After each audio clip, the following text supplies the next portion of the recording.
Guys এখন আমরা রনিবের বাসার মতো সন্দীপে আছি। উনি ওনার ওয়াইফকে বুঝ দিয়েছে সন্দীপ একটা লেক এটা, কিন্তু আসলে এটা হচ্ছে আমরা বর্তমানে কাপ্তাই।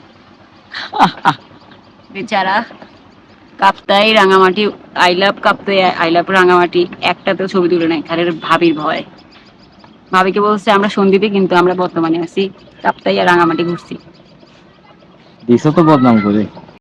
রাঙামাটির কাপ্তাই লেক ঘুরে আমরা বাসায় চলে যাচ্ছিলাম, কিন্তু হঠাৎ এখানে একটা ঘাট দেখে আর সিঁড়ি দেখে রবিন বললো নামবে, তো আমরা তাই বাইক থামিয়ে নামতেছি। আর রনি ভাইয়া তো তখনও ভাবিকে বলতেছে আমরা সন্দীপে ফেরিতে এখনো আটকে আছি, কি যে একটা হাস্যকর ব্যাপার। আর ওনার জন্য কিন্তু এটা অনেক সিরিয়াস ব্যাপার। আমরা তিনজন মজা নিচ্ছি নিজেরা, যেটাই হোক, কিন্তু রনি ভাইয়ের অবস্থাটা খুব সিরিয়াস ছিল। পুরো রাস্তায় উনি ভাবির সাথে কথা বলে আসছে, মানে এই আমরা আটকে আছি, আমরা নামতেছি, আমরা জ্যামে আছি।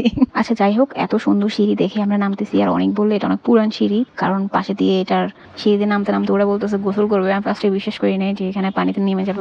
আমার তো ইচ্ছা করতেছে এখান থেকে লাফ দিয়ে পানিতে নেমে যাই।